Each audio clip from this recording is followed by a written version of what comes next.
Hey guys, welcome back to the channel. Today, we're tackling a moment every single one of us has dreaded. That awkward silence. You're talking to a girl you really like, everything's going great, and then, bam, crickets. Your mind goes completely blank. You can feel the panic setting in. What do you say? How do you keep the vibe going? Don't worry, because by the end of this video, you'll have a complete toolkit to make sure you never face that awkward silence again. We're going to turn those moments of panic into opportunities to connect even deeper. First, let's understand why this happens. It's not because you're boring or you're not a good match. It's usually for one of two reasons. Either you're too focused on performance, trying to say the perfect thing, or the conversation has stayed on the surface level for too long. When you're in your head, you're not present in the conversation. You're filtering everything, thinking, is this cool enough? Is this funny enough? And that pressure is a conversation killer. The solution is to shift from performing to participating. Stop trying to impress and start trying to connect. This is the single biggest mindset shift you can make. It's not a job interview, it's a shared experience. Okay, so the silence hits. What's the first tool in your new toolkit?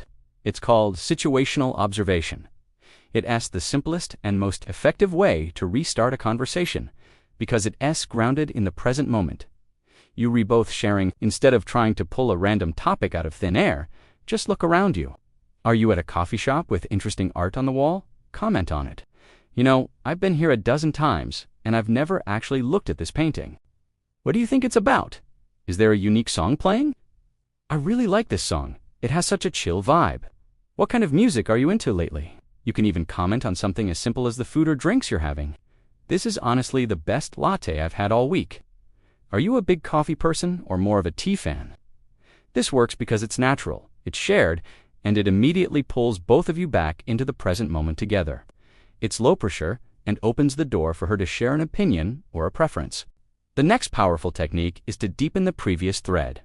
Often conversations stall because we hop from one surface-level topic to another. We learn what someone does, but not why they do it. We learn where they're from, but not what it was like growing up there.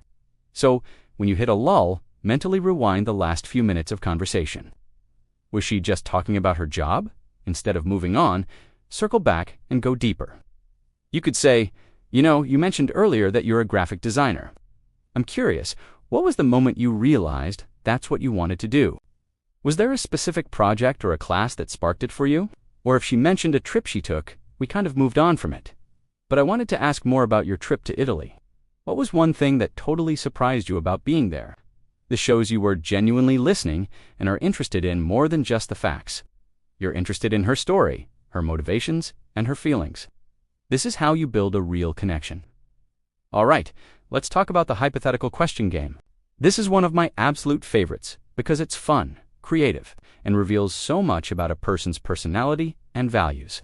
When the conversation dies down, you can lean in with a smile and say something like, all right, random question time. If you could have any superpower, but it had to be a really inconvenient one, what would you choose? Or, okay, imagine you could have dinner with any 3 people, living or dead. Who are you inviting and why? Another great one is, if you had a time machine that could only go forward or backward 5 years, which would you choose and what would you do? These questions are brilliant because there's no right or wrong answer. They break out of the standard get-to-know-you script and invite imagination and playfulness. It's a fantastic way to see how her mind works, what her sense of humor is like, and what she values, all while keeping the mood light and fun. Now for a strategy that requires a little more vulnerability but has a huge payoff. Sharing a personal anecdote. Sometimes the best way to get someone to open up is to open up first. When there's a pause, you can use it as a bridge to share a short, relevant story. The key here is short and relevant. Don't launch into a 10-minute monologue. Let's say you were talking about movies. The conversation lulls. You could say, that reminds me of this one time I went to see a movie by myself for the first time. I was so nervous people would think I was a loner, but it ended up being one of the most relaxing experiences. Have you ever done a solo date like that?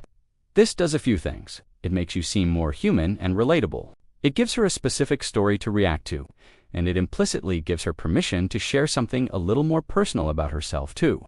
It shows trust and confidence, which are incredibly attractive qualities. It's about giving a little piece of yourself to invite her to do the same. Okay, this next one is a simple but golden rule. Use open-ended questions. A common reason conversations stall is because you re-asking questions that can be answered with a simple yes or no. For example, did you have a good weekend? She can just say, yeah, it was good, and the conversation hits a wall. Now, rephrase that. What was the best part of your weekend? See the difference? That question requires a story, a detail, an opinion. It invites a real answer. Instead of, do you like your job? Ask, what's the most challenging or rewarding part of your job? Instead of, are you from around here? Ask, what was it like growing up in your hometown? Always try to frame your questions with words like what, how, or why. This shifts you from being an interrogator into being a curious conversationalist, and it gives her the space to share more of who she is, which is exactly what you want. Let's combine some of these ideas into what I call the future and fantasies topic. This is about dreams, goals, and aspirations. It's inherently positive and exciting to talk about. When you're in a lull, you can shift the focus to the future.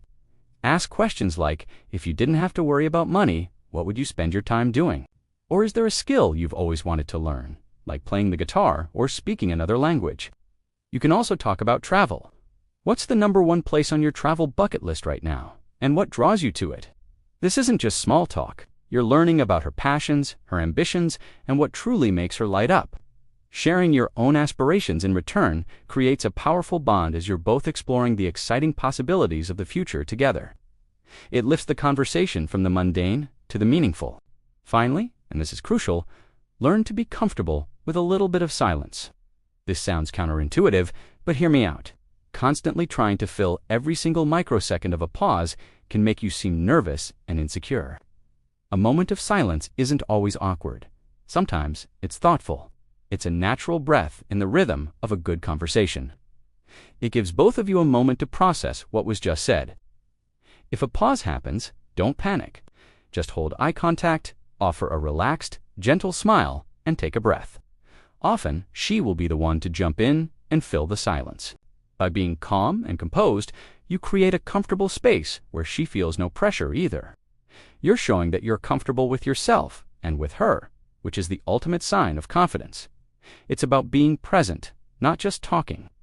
So let's recap the toolkit. When silence strikes, 1.